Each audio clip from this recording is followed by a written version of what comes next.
Si los cielos te adoran, yo también. Si los montes se arrodillan, yo también. Si los mares se someten, yo también.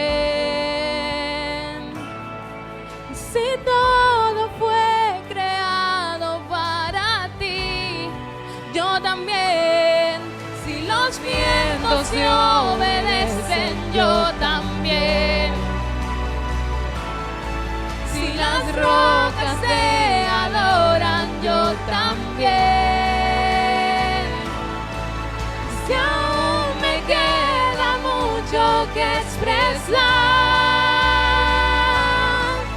millón de veces volveré a cantar.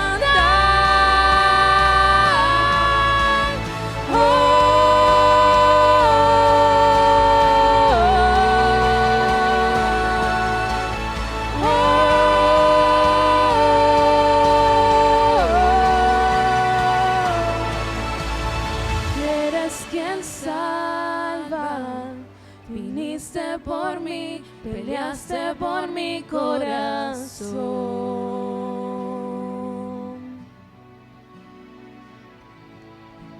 Allí en el Calvario, en la oscuridad, la luz de este mundo murió. Con solo hablar, disipas mis fracasos y temor. Tú viniste para darme salvación. Si la muerte derrotaste, yo también. Tu misericordia veo en la creación. Cada escena pinta un cuadro de tu amor. Si elegiste ser un siervo, yo también. Puedo ver tu amor por la humanidad. Cada hijo que viniste a rescatar. Si viniste para amarlos, yo también. Como tú lo harías una y otra vez. Pues tu gracia no se puede comprender. Al que se perdió lo buscas otra vez. Amén.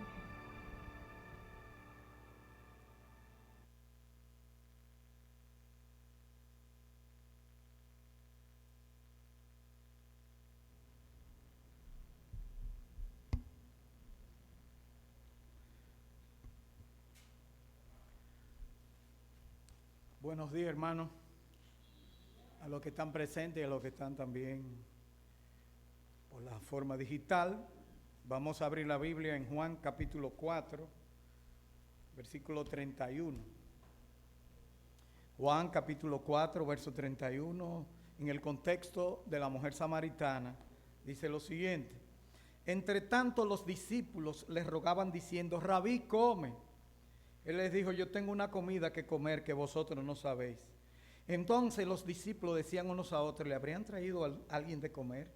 Jesús les dijo: mi comida es que haga la voluntad del que me envió y que acabe su obra. ¿No decís vosotros aún faltan 4 meses para que llegue la siega? He aquí os digo: alzad vuestros ojos y mirad los campos, porque ya están blancos para la siega.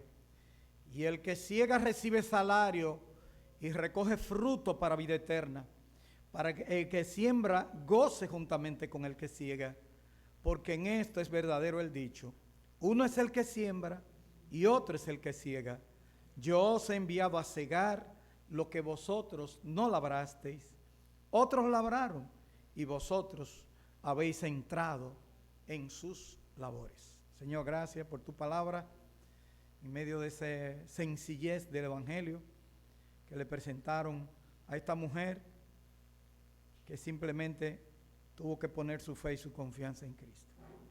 Ayúdanos a ser portadores. Los campos están blancos para la siega, como dice el Señor, y nosotros tenemos que hacer la obra. Te rogamos tu dirección en esta mañana para que hable a nuestras vidas, en el nombre de Jesús. Amén. Voy a hablar de las bases bíblicas y teológicas de la misión. Bueno, en primer lugar quiero decir qué es misión. Hay varios autores que definen la misión. La misión entendemos por el llamamiento divino para valorar y compartir la propia experiencia y las propias ideas religiosas que son o que es en Cristo.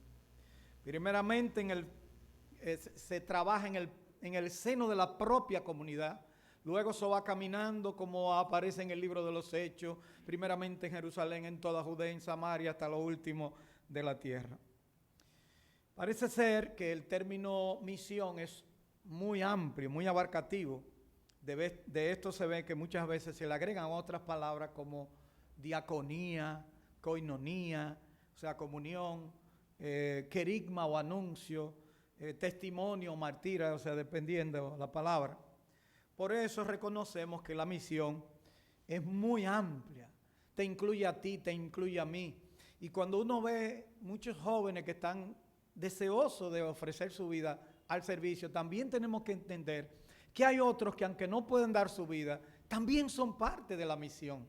De otra manera, otros van, otros oran, pero otros también ayudan para la obra. John Stott declara, usando una palabra de moda, que la misión debe ser una misión holística. Es decir, la misión es una misión abarcadora que incluye a todos. Esa es la palabra holístico, es lo que quiere decir que todos pueden estar ahí. Así que la misión auténtica es una actividad abarcadora que abraza la evangelización, la acción social y se niega a permitir que se le mantenga divorciada. Señor Jesucristo, su principal trabajo fue llevar el mensaje del Evangelio. Sin embargo, el Señor Jesucristo dijo, ¿tienen hambre? Vamos a darle de comer. Era secundario, sí, pero también incluía parte de eso y lo hacemos muchas veces nosotros en medio de la misión. Hay diferentes historias o diferentes paradigmas de la misión. O sea, en el mundo ha habido formas diferentes de hacer misiones. Yo no voy a explicarlo, solamente se la voy a enunciar. El cristianismo primitivo habló del paradigma apocalíptico. Ellos no tenían que ninguna otra motivación. Cristo viene, vamos a predicar. Y eso ocurrió también con los hermanos después de la Segunda Guerra Mundial. Las iglesias de los hermanos en el mundo y a través de la historia. Otro es el paradigma helénico del periodo patrístico, donde el pensamiento griego, todos se querían parecer a los griegos, querían juntar a los griegos con el evangelio, todas esas cosas. Luego vino el paradigma medieval católico romano, donde el imperio romano respaldó la misión de la iglesia. Y ahí viene el paradigma protestante de la reforma, donde hace que los hermanos vuelvan a las escrituras, la sola fide, la sola gracia, la sola escritura y solo Cristo salva. Y luego viene el paradigma moderno de la ilustración y finalmente estamos en un paradigma ecuménico emergente donde, hay que decirlo, que vinieron dos guerras, ahora el mundo tiene las Naciones Unidas, antes no tenía eso, ahora viene el Concilio Mundial de Iglesia y muchas de esas cosas de la parafernalia del mundo que no han podido hacer gran cosa. O sea, no se ha hecho gran cosa todavía a nivel de la misión, me han hecho otras instituciones o la iglesia. El amor de Dios es importante para entender lo que significan las misiones y es el principio fundamental para nosotros decir, tenemos que llevar esto a los demás. Recordar que ese privilegio de llevar el evangelio no lo tuvieron los ángeles. A los ángeles cayeron y lo guardaron algunos, otros están todavía esperando y así. Pero los seres humanos, Dios les dio la oportunidad de que pudieran, incluso Adán y Eva pecaron y Dios le dio la oportunidad del perdón y nos dio a nosotros a través de la línea de Adán que naciera Jesucristo y que pudiéramos predicar el Evangelio. Así que uno se pregunta, ¿qué pasó? ¿Por qué Dios no destruyó a Satanás y al hombre ahí mismo? Porque Dios entonces preparó la oportunidad, como dice en Efesios 1:4, según nos escogió Él antes de la fundación del mundo, para que fuésemos santos y sin mancha delante de Él, en amor, habiéndonos predestinado para ser adoptados hijos suyos por medio de Jesucristo, según el puro afecto de su voluntad. O sea, no solamente hemos sido objeto de su amor, de su redención, sino también que nos ha adoptado como sus hijos, y eso para nosotros es mucho. O como dice Primera de Pedro 1:20, ya destinado desde antes de la fundación del mundo, pero manifestado en los postreros tiempos por amor de vosotros. O como dice Romanos 8:37, antes en todas estas cosas somos más que vencedores por medio de aquel que nos amó. Así que el carácter amoroso de Dios llegó a su culminación cuando Dios envió a su Hijo y vino a redimir la humanidad perdida, a nosotros. Y Dios se lo prometió entonces, como se ve en estos pasajes, no fue que lo tomó de sorpresa. Dios tiene un plano, por decirlo así, de esa manera. Y lo dijo desde el principio cuando aparece lo que se conoce como el protoevangelio, el primer evangelio. En Génesis capítulo 3, verso 15, y pondré enemistad entre ti y la mujer, entre tu simiente y la simiente suya. Esta te herirá en la cabeza y tú le herirás en el calcañar. Muchos dicen que es el primer evangelio. Proto es la palabra que se usa. La idea es que ya el Señor dijo que iba a venir Cristo y cómo iba a hacer las cosas. Y eso es algo importante. Y esa es la primera referencia, sin mencionar el nombre de Cristo en el Antiguo Testamento. Pero la misión es una misión de Dios. Y Dios procura que los hombres vengan a la retrasado 2 diapositivas. Aquí está. Porque el Hijo del Hombre vino a buscar y a salvar lo que se había perdido. ¿A quién fue que le dijo eso? Un hombre que estaba encaramado en una cosa y se lo llevó a su casa. El gran Zaqueo era pequeño de estatura, pero aparece en la Biblia como un ejemplo de una persona que entendió claramente las implicaciones o la importancia que tenía el Evangelio. Y a lo largo de la historia ha utilizado lo que le sirve para llevar a cabo su plan. Utilizó a Enoc, utilizó a Noé, utilizó a Abraham, todos los patriarcas, Moisés, a ti, a mí, a cada uno de nosotros a través de la historia. Lo que hemos entendido lo que significa eso. Israel tomó la vanguardia de su plan. Dios se manifestó en ellos como una nación, pero una nación que vino después. Como ustedes saben, el Señor produjo en un hombre que se llamaba Abraham, que saliera de su tierra, de su parentela y la casa de su padre, y que le prometió, bueno, varias cosas. Son muchos los pueblos en relación al pueblo de Israel y en sentido general que se han preguntado por qué Dios escogió al pueblo de Israel como su pueblo a lo largo de la historia. Él escogió al pueblo de Israel con mira a manifestar un plan para la humanidad. Pero recuerden ustedes como si hubiese tomado una familia. Eso es todo. Ahora es una nación, pero él tomó una persona con su esposa. Incluso se fue con su papá que murió en el camino. Y ustedes se dan cuenta, recuerden a Taré, ¿verdad? Se comprometió con Abraham varias cosas en Génesis 12. Haré de ti una nación grande. Te bendeciré. Engrandeceré tu nombre. Esas tres cosas. Y como dice en Gálatas 3:8. Y la Escritura, previendo que Dios había de justificar por la fe a los gentiles, dio de antemano la buena nueva a Abraham, diciendo: en ti serán benditas todas las naciones. Estoy acelerado porque quiero cubrir toda la parte bíblica para luego entrar a la parte práctica. Este se conoce como en la Biblia, lo que estudiamos las Escrituras, como un pacto que Dios hizo con Abraham. Se llama el pacto abrahámico. En Éxodo capítulo 19, versículo 3, 4, 5, 6, ahí aparece que Moisés subió a Dios y Jehová lo llamó desde el monte diciendo: así dirás a la casa de Jacob y anunciará a los hijos de Israel: vosotros visteis lo que hice a los egipcios y cómo tomé sobre alas de águila y os he traído a mí. Ahora pues, si diréis oído a mi voz y guardareis mi pacto, vosotros seréis mi especial tesoro sobre todos los pueblos, porque mía es toda la tierra. Fíjense ustedes cómo Dios tuvo ese cuidado con el pueblo de Israel. Aunque Dios también, la próxima, hizo pacto con David, que eso es lo que se conoce como el pacto davídico, que junto con el de Abraham son incondicionales, y aparece también un nuevo pacto. Y la base para este pacto aparece en 2 de Samuel capítulo 7, verso 13. Él edificará casa a mi nombre y yo afirmaré para siempre el trono de su reino.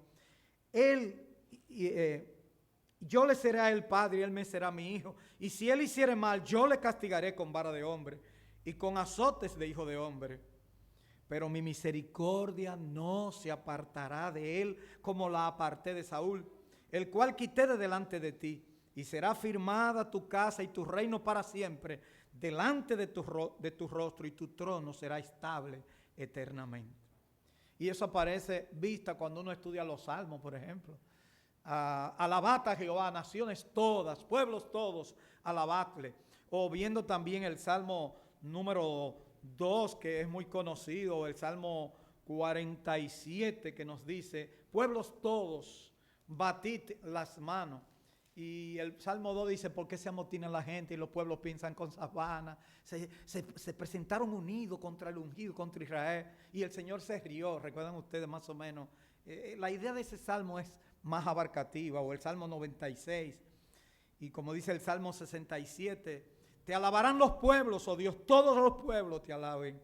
Alégrense y gócense las naciones, porque juzgará a los pueblos con equidad y pastorearás las naciones en la tierra.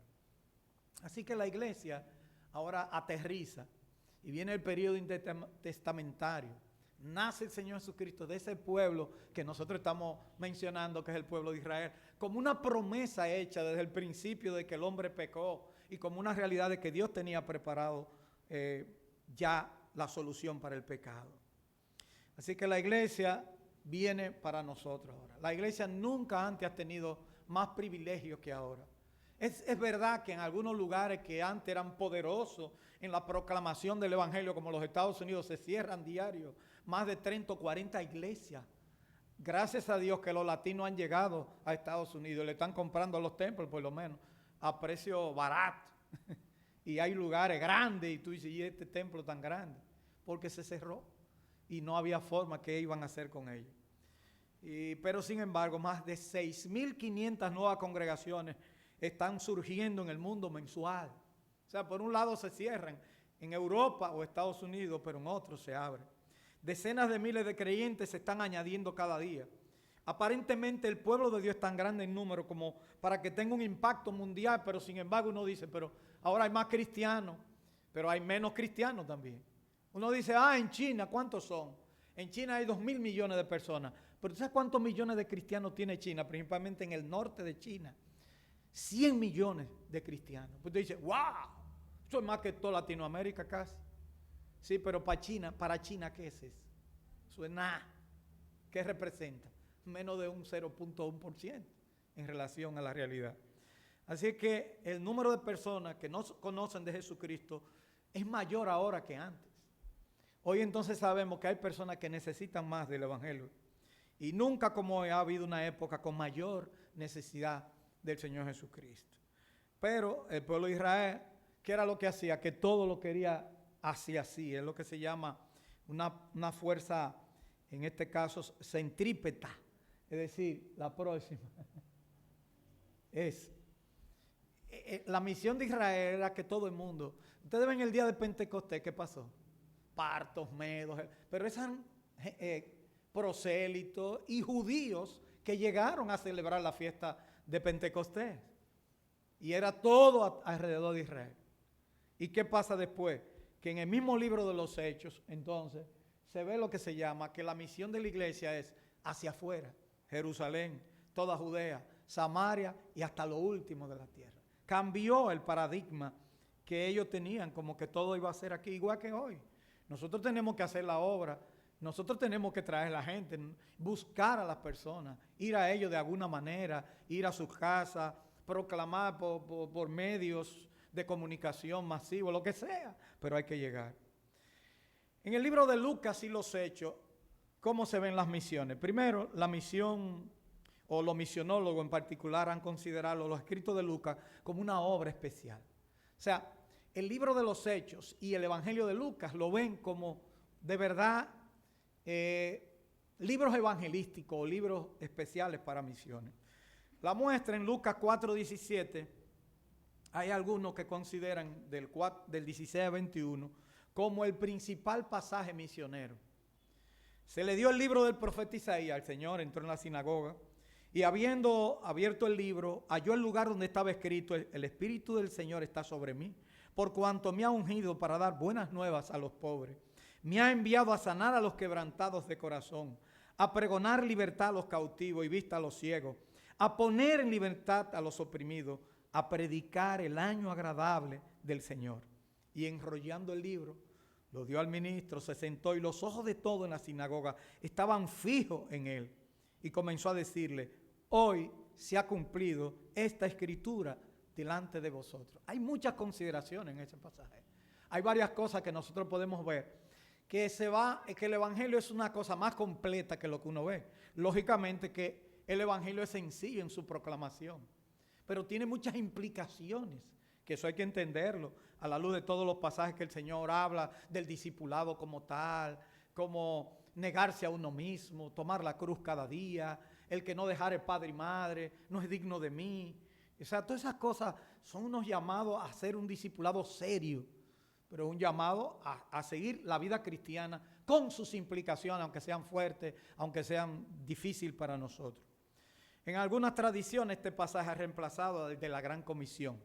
Y de la Gran Comisión aparece en Mateo 28:19.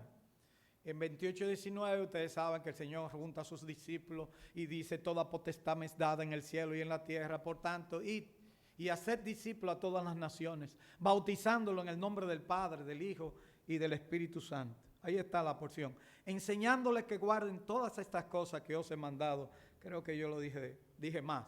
Y aquí yo estoy con vosotros todos los días hasta el fin del mundo.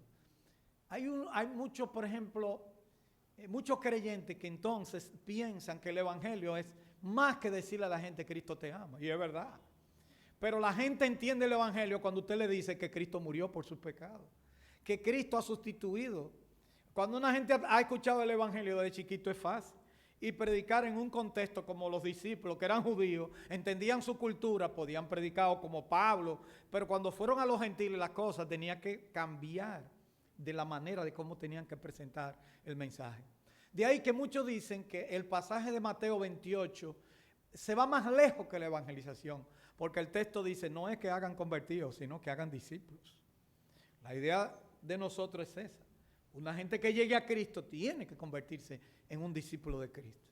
Pero usted no se convierte en un discípulo simplemente porque diga: usted aceptó el señorío de Cristo y ya. O yo lo acepté y ya yo me siento. No, sino que en realidad tiene que entender esas implicaciones. Claro que hay personas que dicen que sí a Cristo toda la vida y tranquilamente no tienen ningún compromiso de nada. Yo no sé si han entendido las implicaciones que tiene el haber venido a Cristo. Eso es ya otra cosa. Y ahí tenemos que hablar entonces del discipulado. Otro pasaje aparece en Marcos, capítulo 1, verso 15, y diciendo: el tiempo se ha cumplido y el reino de Dios se ha acercado. Arrepentíos y creed en el Evangelio. Claro que las implicaciones, cuando Cristo vino, habló del reino, como Mateo habla del reino. Pero ellos no entendieron. O como dice Juan, que aunque no dice del reino, dice: a los suyos vino y los suyos no le recibieron. Mas a todos los que les recibieron, a los que creen en su nombre, les dio potestad de ser hechos hijos de Dios. Es decir, que entonces el pueblo rechazó el mensaje, el pueblo de Israel rechaza el mensaje del reino. Entonces viene, como aparece en el libro de los Hechos, la explicación de qué fue lo que ocurrió.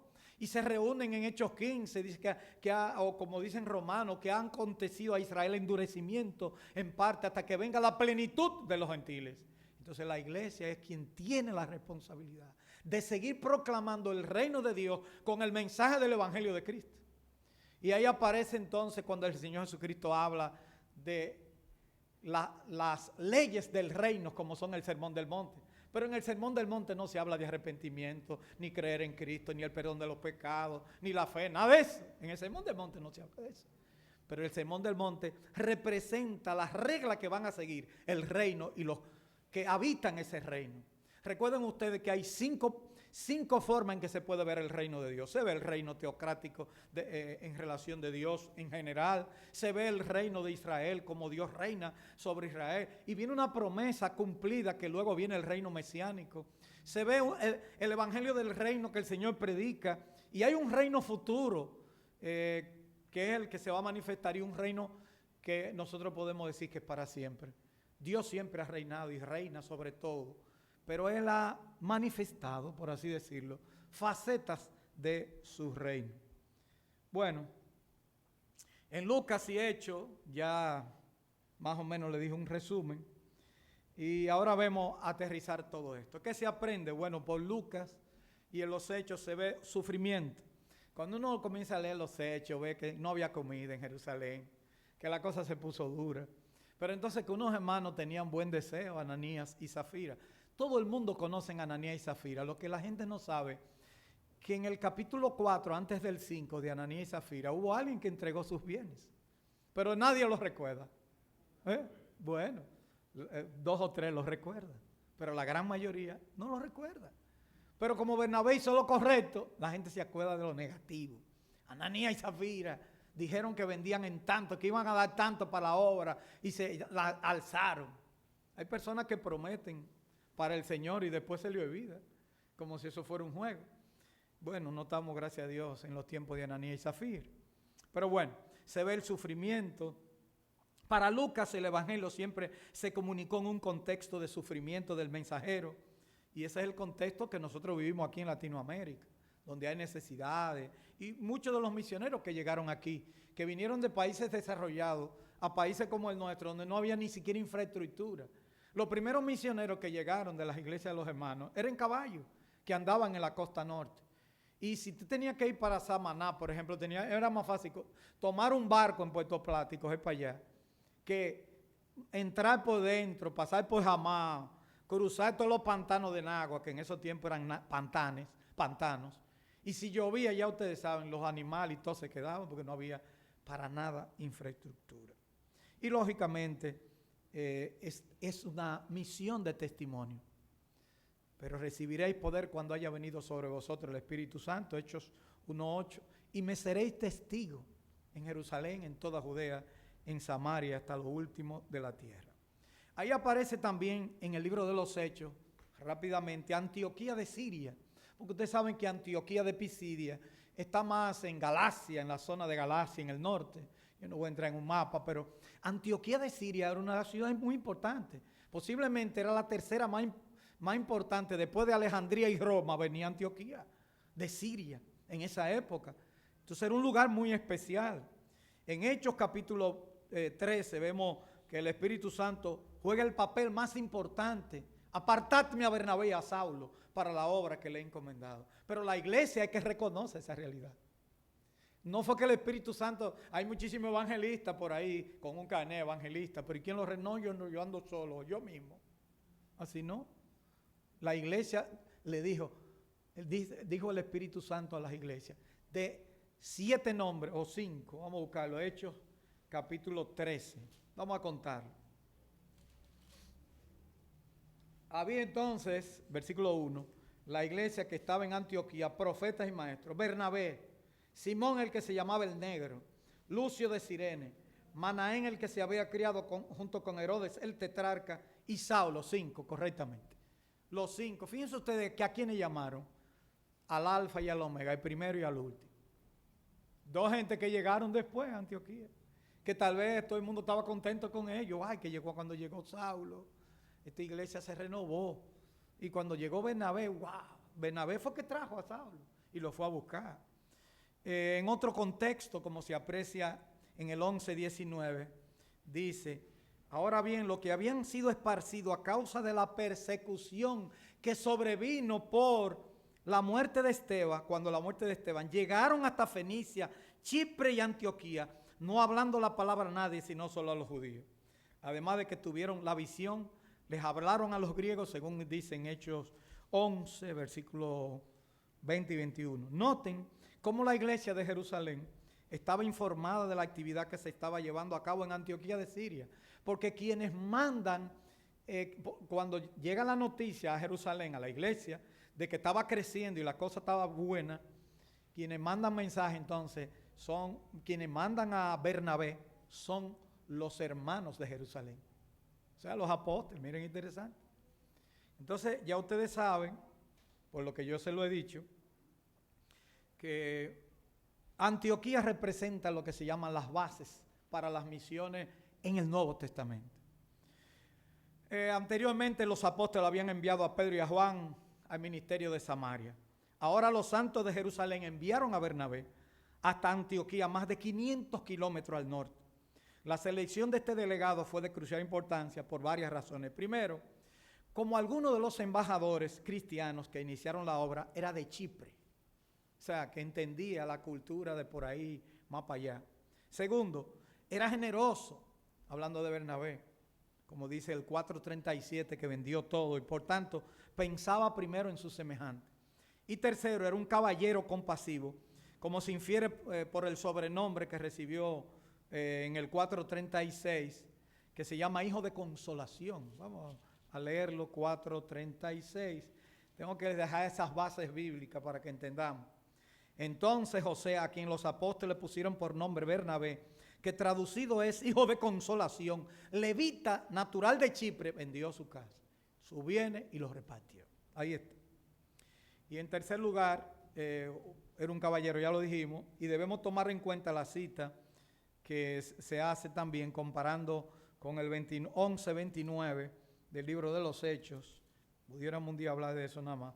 Entonces los discípulos, cada uno conforme a lo que tenía, determinaron enviar socorro a los hermanos que habitaban en Judea, la cual en efecto hicieron, enviándola a los ancianos por mano de Bernabé y de Saulo. Como se dieron cuenta que hubo una necesidad, ¿a quién tomaron para que llevara esa ayuda? ¿Y quién fue que hizo la recolecta probablemente y estimuló? En este caso Bernabé y Saulo. Algunas lecciones. Número 1. La obra misionera no comenzó como fruto de una buena emoción, sino de convicciones misioneras. Esa es la iglesia de Antioquía. Segundo, por todo un año, como dice el capítulo 11, verso 25, después fue Bernabé a Tarso para buscar a Saulo y hallándole le trajo a Antioquía y se congregaron allí todo un año con la iglesia y enseñaron a mucha gente, a los discípulos. Se le llamó cristiano por primera vez en Antioquía de Siria. Recuerden que hay Antioquía de Pisidia, que es donde Pablo aparece predicando luego. Tercero, los fondos, mucho o poco, fueron administrados por los ancianos, que también tenían la supervisión primaria sobre los aspectos del ministerio, porque ellos se ve que hacían colecta y que después en la oración se nota que la iglesia que los respalda, y donde ellos vuelven cada vez que dan un viaje importante, vuelven otra vez a Antioquía y dan informe de lo que estaban haciendo en la obra del Señor. ¿Qué es un misionero? La mejor ilustración de misioneros son Bernabé y Saulo. Ya, eso es lo que quiero. Por eso me detuve así, aunque sea rápidamente. Yo sé que ustedes lo han considerado, pero es bueno saberlo. Lleno del Espíritu Santo, principalmente en relación a la dependencia de la palabra de Dios, como aparece en el 11:24, porque era varón bueno, lleno del Espíritu Santo y de fe, y una gran multitud fue agregada al Señor, hablando de Bernabé. Que sea una persona buena, y ahí lo dice, es un tipo bueno, un varón bueno. Versículo 24 me llama la atención, dice, porque era un varón bueno, hablando de Bernabé. Que tenga un corazón misionero, como se ve en el 4:36, y dice lo siguiente: entonces José, a quien los apóstoles pusieron por sobrenombre Bernabé, que traducido es hijo de consolación, levita natural de Chipre. ¿Qué buscaba este hombre de Chipre en Jerusalén? Empapándose de las cosas del Señor, ¿verdad? Y ya ustedes saben que vendió todo para dedicarse a las cosas del Señor. Que tenga convicción y llamado del Espíritu Santo, como aparece entonces en Hechos capítulo 13. Pero recuerden, el Espíritu Santo dijo a la iglesia, apartadme a Bernabé y a Saulo. ¿Se dan cuenta? A la iglesia. Lo vamos a leer. Versículo, ministrando esto al Señor, versículo 2 del 13. Y ayunando, dijo el Espíritu Santo, apartadme a Bernabé y a Saulo para la obra que los he llamado. Pero ¿a quién se lo dice? Hay mucha gente que nada más a ellos que se lo dice, pero la gente debe saber. Y ellos oraron y reconocieron. Había una lista, pero no todos pudieron ir, pero sí algunos se reconocieron. ¿Cómo reconocer a un misionero? En el reconocimiento de un misionero, no necesariamente una ordenación, porque no somos sacerdotes. Aparece una lista de candidatos, una disposición de la iglesia, y eso es lo que se ve aquí, y una disposición de las personas que podrían ser llamadas. Aunque no negamos la preparación previa del misionero, esto se nota incluso como Pablo, el apóstol, se preparó de un tiempo. Normalmente hay 3 fases en la preparación del candidato a misionero. Fase 1, la iglesia local en su capacitación informal y la preparación del involucramiento en varios ministerios de la iglesia, comienza a trabajar con ellos. Y podemos dividirlo en 2 partes. Una parte que tiene que ver con el carácter de esa persona y otra parte que tiene que ver con el ministerio que realiza, la función, el servicio que realiza. El área de carácter, vamos a ver varias cosas, pero no lo vamos a ver, solamente la vamos a enumerar. Madurez espiritual, celo en la evangelización, o ya sea transcultural o local, porque el celo comienza aquí, pero después el Señor le pone otra cosa. Tercero, responsable y disciplinado. 4, flexible. 5, correcta relación con Dios. 6, relación correcta con su familia. 7, relación correcta con la iglesia. 8, relación correcta con la comunidad. Y la segunda parte, el área del ministerio, se muestra disciplinas espirituales, entiende lo que significa, lo que dice Efesios, hablando de la lucha espiritual que hay, se comunica bien en su propio idioma, hace amistades, comunicación transcultural, aprende otro idioma, evangeliza y predica, puede enseñar, capacitar, discipular, puede formar una nueva iglesia, mayormente de su tiempo y recursos, mayordomo de su tiempo y recursos, es decir, que sea un buen administrador, la palabra economos, que significa guardián de su casa o administrador de su casa. Tiene fuerza suficiente para manejar el estrés y la soledad que muchas veces ocurren. Otra fase, la fase 2, la preparación formal en la sociedad y en los estudios bíblicos. Y la fase 3, la capacitación misionera no formal. La capacitación misionera es el entrenamiento que tiene que ver específicamente con el saber hacer misionero. Normalmente esta fase de preparación no se encuentra en la iglesia local. Esos misioneros que vinieron de Canadá aquí, ellos se pararon en Nueva York a estudiar español, a aprender el castellano, a saber cómo es la cultura de aquí, cómo son las cosas de aquí. Eso usted tiene que comprarse un almanaque, revisar qué es lo que usted quiere, dónde que usted va, cuál es la población. Y si usted trabaja en un lugar, ¿qué población tiene el barrio Libertad? ¿Cuántas iglesias hay? ¿Qué se puede hacer en cada calle? Cosas así. Esas son cosas, vamos a decir, que no necesariamente te la van a enseñar. Tienes que buscar un mapa, tienes que ir a catastro, averiguar cuánto es la población del Ensanche Libertad, por calle, cuántas iglesias puede haber, cuántas barras hay. En aquellos tiempos habían más barras que iglesias. Hace tal vez, no sé, los 80 por ahí. En todas las esquinas había uno. Así son cursos, a veces hay que hacer. Si usted va para China, usted no puede decir que yo voy para China y aquí en la iglesia le van a un entrenamiento. Usted tiene que averiguar qué parte de China usted va. Que si se habla el mandarín o el cantonés, pero el mandarín casi es la lengua que está unificando China, pero también el cantonés se habla mucho y hay como 40 idiomas diferentes o más. Yo estoy diciendo un número así por decirlo. Pero si en México hay más de 20 y dialectos y cuestiones, imagínense en China todos esos grupos apartados que hay. Todo eso hay que aprenderlo. Hay que hacer adaptaciones culturales, experiencia.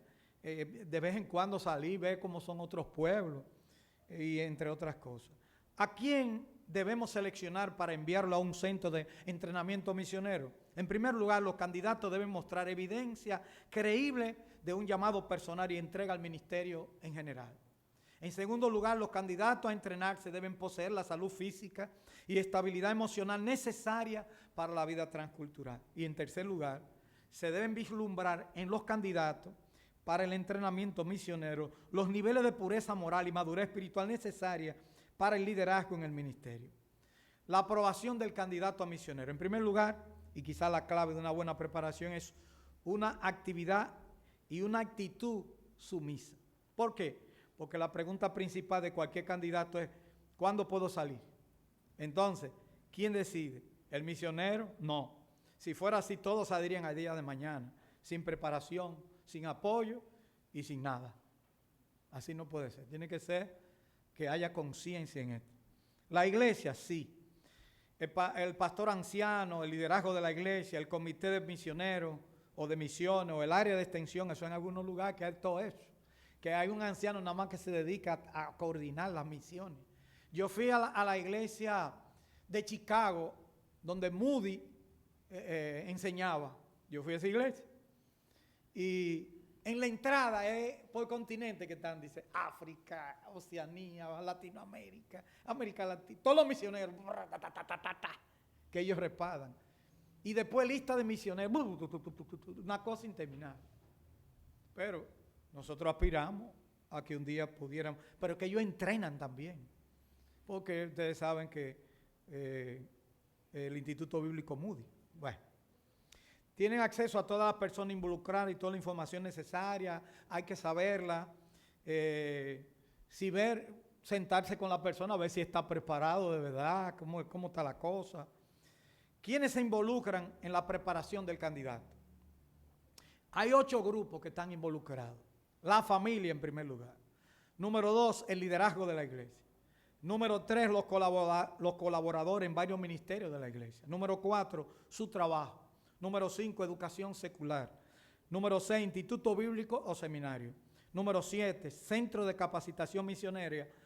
Y a veces se da que recibe apoyo de alguna agencia de envío. ¿Qué función tiene el liderazgo de la iglesia? 1, evaluar, proveer y aprobar oportunidades de estudio y enseñanza bíblica. Evaluar y proveer y aprobar el control del Espíritu Santo en la vida de esa persona. Proveer oportunidad para ser un servidor y una persona servida. Evaluar, proveer y aprobar su relación con Dios y con la familia de la fe. Evaluar, proveer y aprobar si se sujeta a las autoridades de la iglesia. Evaluar y proveer y aprobar si depende de Dios y de sus hermanos. Otra cosa, proveer oportunidades para desarrollar su interés por los demás. Evaluar, proveer y aprobar su humildad y compasión por los perdidos. Evaluar, proveer y aprobar su actitud ante la crítica y corrección. Evaluar, proveer y aprobar su manejo positivo ante el fracaso. Evaluar, proveer y aprobar si es una persona perseverante. Evaluar, proveer y aprobar si es una persona santa y pura. Evaluar y proveer si es una persona que cuida su estado físico. Evaluar y proveer su tiempo de descanso semanal y anual. Evaluar y aprobar su práctica en los deportes y pasatiempos. Evaluar, proveer y aprobar si es una persona activa y fiel en la iglesia. Evaluar, proveer y aprobar si es una persona aprobada y probada en el ministerio. Evaluar, proveer y aprobar que sea testigo fiel del Señor Jesucristo.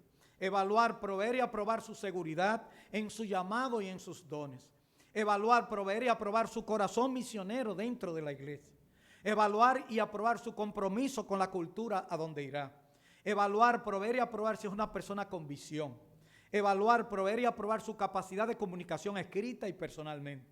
Evaluar, proveer y aprobar su docilidad al ser enseñada y dirigida. Evaluar, proveer y aprobar su capacidad de planificar actividades de las que tiene que antes de realizarlas. Porque no es, vamos allí, no, ¿y qué usted va a hacer? Déjeme ver cómo que usted organizó esto. Ah, no, mire, yo tengo esto, yo estoy ayudando, estoy haciendo esto. Para uno saber qué es lo que está haciendo. Evaluar y proveer y aprobar si conoce sus limitaciones, también su amplitud de criterio, su trabajo en equipo y su preparación bíblica también. Hay más cosas.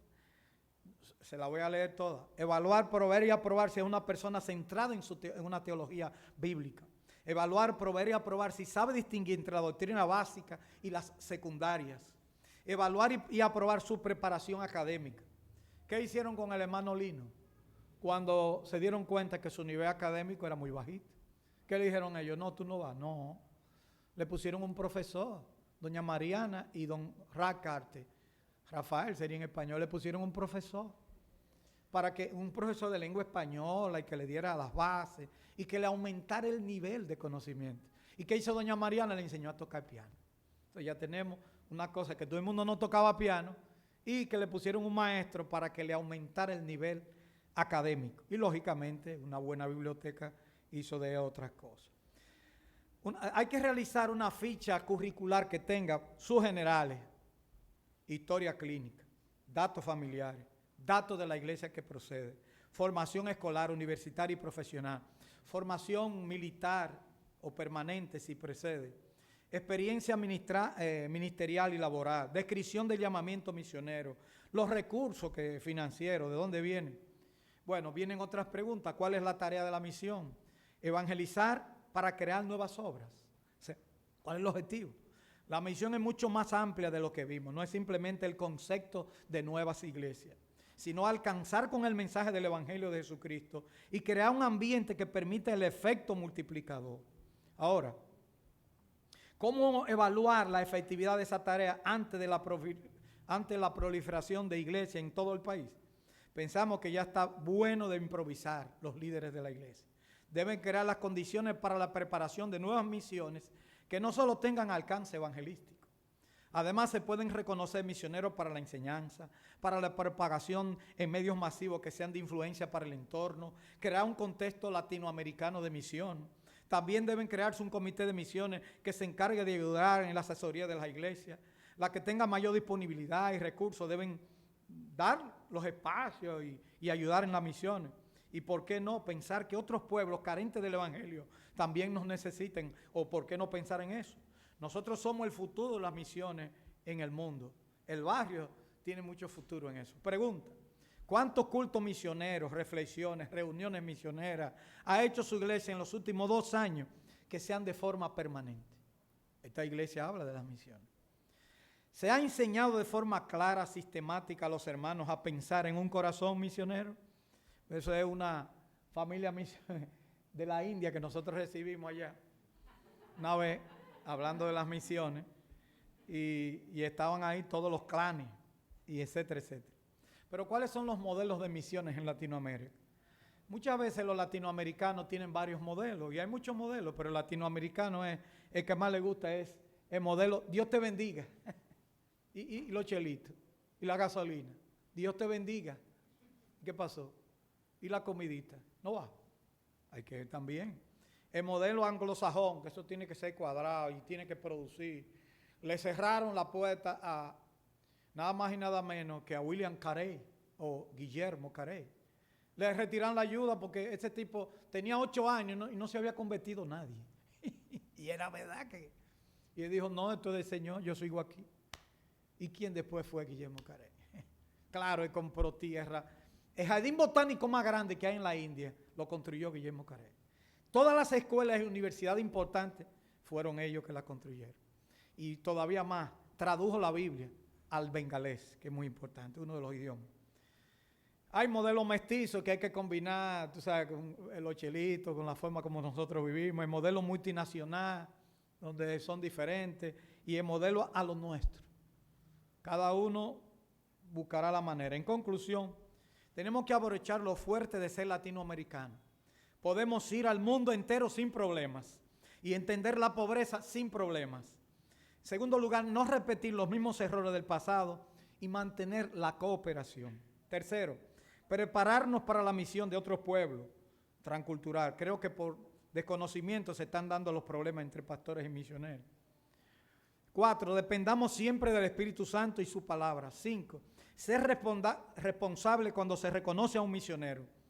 Ahí hay que imitar a los gringos. En eso sí. Que ellos cuando reconocen a alguien, ahí están. 6, enfocarnos en objetivos misioneros que sean netamente pioneros. Me forcé a predicar el Evangelio, no donde Cristo ya hubiese sido nombrado, como dice Pablo en Romanos 15:20. Atrévase a innovar. Los hermanos de Antioquía le hablaron a los griegos. Hablaron también a los griegos, dice en Hechos 12:20. Mantener el modelo de sacrificio del libro de los Hechos, o de los libros de Hechos y Lucas. Se está haciendo misiones bajo los más grandes sacrificios, pero hay que seguir.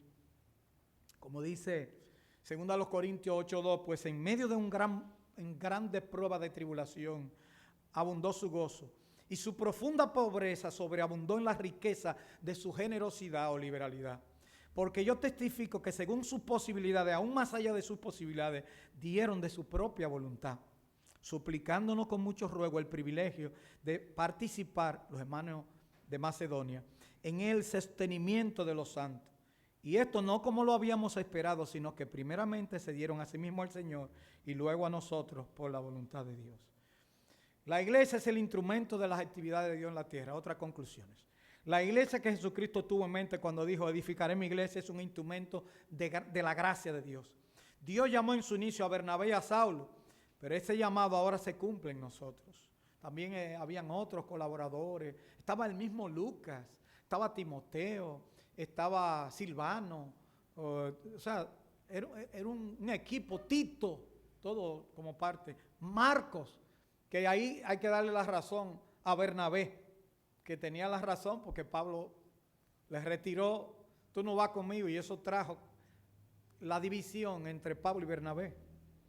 Y en este caso, Pablo se fue con Silas o Silvano, que es lo mismo, y Bernabé se fue con Juan Marcos. Bueno, pensando en quién irá, este pasaje sostuvo el pasaje de Isaías, capítulo 6, verso 7, tocando en él sobre mi boca, dijo, he aquí que tocó tus labios, es quitada tu culpa y limpio tu pecado. Después oí la voz del Señor que decía, ¿a quién enviaré y quién irá por nosotros? Entonces respondí yo, heme aquí, envíame a mí. Eso lo sostuvo. Y los moravos decían, y ese es su lema, que el cordero inmolado recibe el galardón de su padecimiento. Bueno, los moravos, los dos primeros, dale para allá. Juan Leonardo Dobre, un alfarero, y David Nixman, un carpintero, fueron los primeros. Ellos no eran una nación, los moravos eran un pueblo que le dieron un pedacito de tierra. Un conde alemán, el conde de Zinzendorf, les regaló un pedazo de tierra. Y ellos se levantaron con un pueblo. Pero ellos se propusieron algo. Vamos a orar para que en el mundo, vamos a orar 100 años para que en el mundo entero haya un misionero. Porque hay muchos que no conocen de Dios, dijeron ellos. Y comenzaron a orar.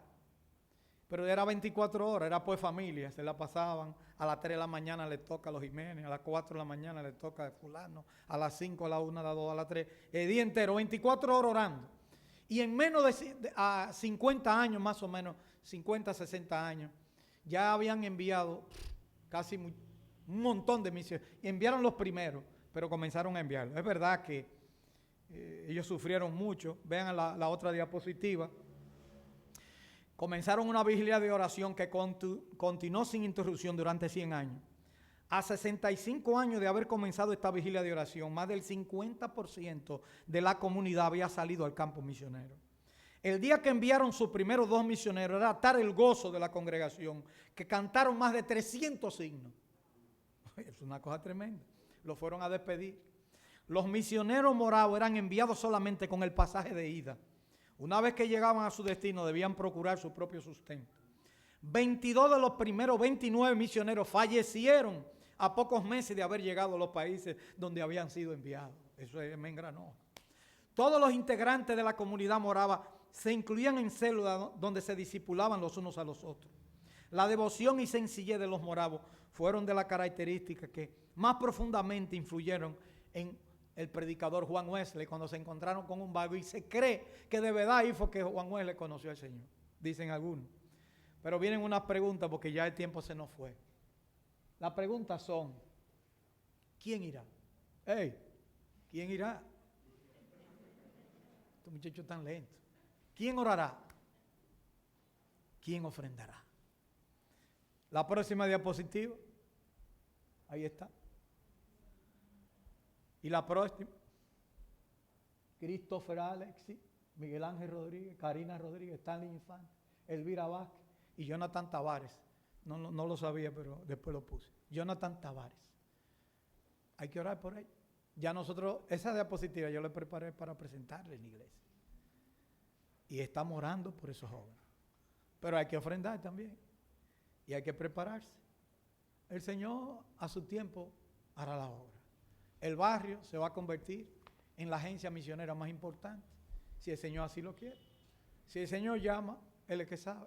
Él proveerá y nos proveerá. En grandes pruebas de tribulación abundaron en su gozo y en su profunda pobreza abundaron en riqueza de su generosidad o liberalidad. Que Dios nos bendiga. Perdonen que me extendí un poco, aunque fui un poco muy rápido, pero tenía que hacerlo para abarcar todo lo que quería abarcar. Señor, gracias por tu palabra. Gracias porque nos ayuda a ver cómo fue que comenzaron las misiones. Cuando la obra viene de ti no hay que andar huyendo, pero sí hay que dar pasos firmes. Así que oramos por estos jóvenes de aquí, cada uno de ellos que aparecen en la lista. Christopher, Miguel Ángel, Catherine, este joven Jonathan y la otra joven. Señor, tú conoces cada uno de ellos. Tus manos están para que tú seas con ellos. Provee lo necesario, suple, porque nosotros los latinoamericanos podemos ir a China porque tenemos achinado. Podemos ir a África porque tenemos moreno. Podemos ir a donde quiera, tenemos Europa porque tenemos gente que son rubios también. Así que en tus manos están todas estas cosas que son de importancia para tu iglesia y para tu pueblo. En el nombre de Cristo te damos las gracias. Amén. Dios le bendiga, hermano. Repito que me perdonen la premura. Pero de vez en cuando hay que, ¿verdad? Hoy canta mucho. Aguanten ahí.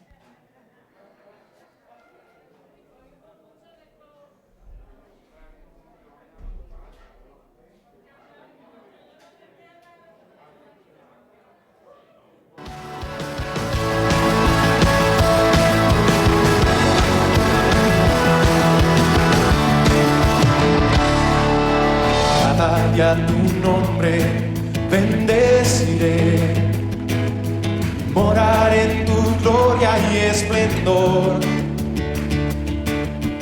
en tus maravillas meditaré.